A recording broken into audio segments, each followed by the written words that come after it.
Assalamu alaikum and good evening, everyone. This is Ali from the business desk of the correspondent.tk. So let's begin with the stock market's behavior today. Market started once again on a positive note and traded in the green zone for the whole day. उसमें main contribution TRG की रही आज. TRG day start से ही एक gap opening के साथ open हुआ और थ्रू आउट द डे एक पॉजिटिव सेंटिमेंट के साथ और वॉल्यूम के साथ ट्रेड होता रहा. Whereas in the last hour TRG अपने अपर लिमिट को हिट किया, जिसकी इंडेक्स में वेटेज भी है. उस वजह से भी एक इंडेक्स में थोड़ा सा हमें पॉजिटिव ट्रेंड देखने हैं. Whereas across the board बाकी और कुछ सेक्टर्स में भी हमें पॉजिटिव प्राइस एक्शन देखने में आया, जिनमें सीमेंट सेक्टर एक प्रोमिनेंट सेक्टर रहा. आज अक्रॉस द सेक्टर हमें बाइंग देखने में नज़र आई. टेक्नोलॉजी एंड कम्युनिकेशन सेक्टर में आज एक इंटरेस्ट देखा गया पार्टिसिपेंट्स का, जबकि वॉल्यूम लीडर्स में आज वंस अगेन WTL के शेयर में ऑलमोस्ट मार्केट के टोटल वॉल्यूम का 57% वॉल्यूम रहा, जिस तरह कल 58% था. तो WTL में आज 365 मिलियन शेयर्स ट्रेड हुए. ऑल्दो ये आज कल की तरह पॉजिटिव क्लोज नहीं हुआ. डे ओपनिंग के ऊपर इसमें ज़रूर थोड़ी अपसाइड देखी गई, but when the day ended तो ये 6 पैसे नेगेटिव था. मार्केट आज 261 पॉइंट्स पॉजिटिव क्लोज हुई एट द लेवल ऑफ 41,611. तो वॉल्यूम लीडर्स में WTL top the chart with 365 million shares. Telecard was on the second with 23.1 million shares and a price gain of almost 5%, whereas TRG stood at number 3 with 21.7 million shares and it closed at its upper circuit breaker. अगर total volume की बात करें तो ये 635 million shares का रहा. Day on day basis 7% का increase देखने में आया. Traded value remained 10.5 billion rupees. इसमें भी हमें 12% का इंक्रीज देखने में आया day on day basis. Whereas market capitalisation increase by 33 billion rupees. Total number of companies जो ट्रेड हुई वो 351 थी. 164 companies closed in the positive zone, 163 companies closed in the negative zone, whereas 24 companies remained unchanged.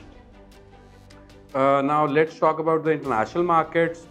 Second day in a row एक बड़ा अच्छा positive sentiment देखने में आया. US मार्केट्स में 2.5 से 3% पॉजिटिव क्लोज हुई, वेयर एज एशियन मार्केट्स ने भी उनको फॉलो किया और हांगकांग की मार्केट तो 6% प्लस बंद हुई, वेयर एज बाकी मार्केट्स में अप्रॉक्सीमेटली 0.5 to 3% का गेन देखा गया.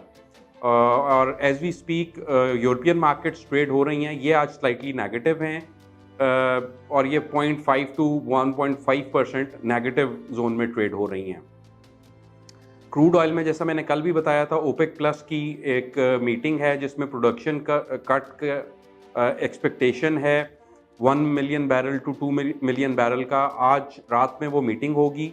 उसकी वजह से ऑयल अभी $86 के अराउंड ट्रेड हो रहा है. ये 87 के ऊपर भी ट्रेड होता रहा है. तो इस मीटिंग का जो आउटकम है that will decide the future price of crude oil.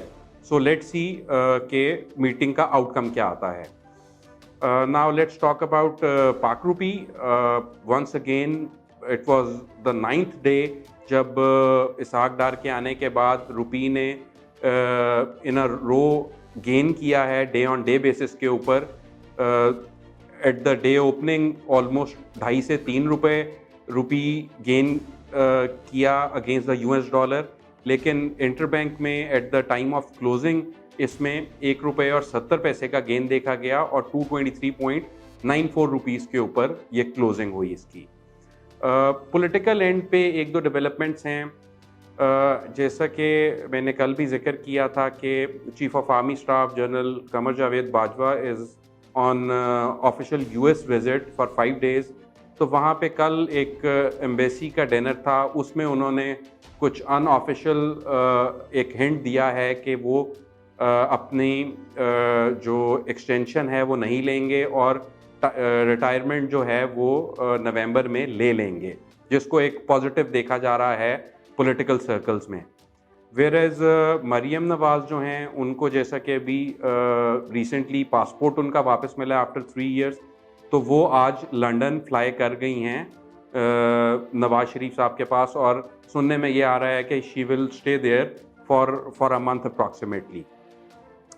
On the economic front, Pakistan bureau of statistics ने डेटा रिलीज़ किया है फर्स्ट क्वार्टर का ट्रेड डेफिसिट का, जो कि डिक्रीज़ हुआ है by 21.7% if we compare it with the same period last year. तो उसमें मेन रीज़न ये रहा है कि इंपोर्ट्स में 12.7% की कमी देखने में आई है first 3 months of current fiscal year, जबकि एक्सपोर्ट्स में एक स्लाइट इंक्रीज़ देखने में आया है 1.8% का। So this is a good news for the economy कि ट्रेड डेफिसिट जो है वो पहले 3 महीने में थोड़ा श्रिंक कर गया है।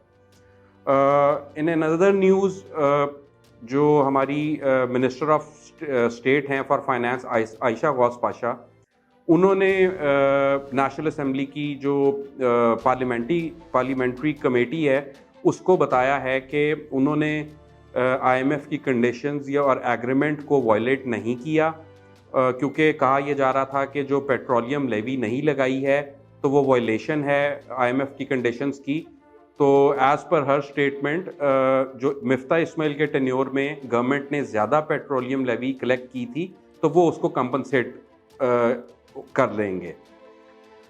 स्टेट बैंक जो है, स्टेट बैंक ने भी नेशनल असेंबली की जो स्टैंडिंग कमेटी फॉर फाइनेंस है उसको ये बताया है कि जो रिसेंटली डॉलर की एक एबनॉर्मल स्पाइक हुई थी उसको वो प्रोब कर रहे हैं और इन्वेस्टिगेट कर रहे हैं, और उसमें 8 बड़े बैंक्स जो हैं उनका कुछ जो है वो पता लग रहा है कि शायद वो इन्वॉल्व हैं, बट अभी तक इसकी कोई ऑथेंटिसिटी नहीं है, अभी तक ये प्रूफ नहीं हुआ। So they are not guilty yet जब तक कि ये प्रूफ नहीं होता।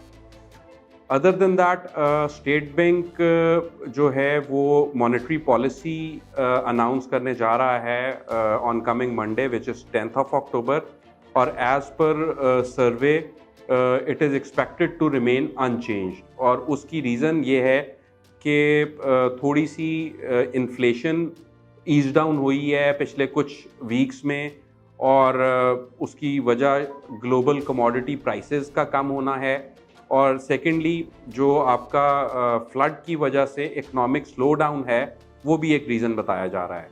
सो that's all for today, let's meet tomorrow with more updates. Till then, अल्लाह हाफिज़।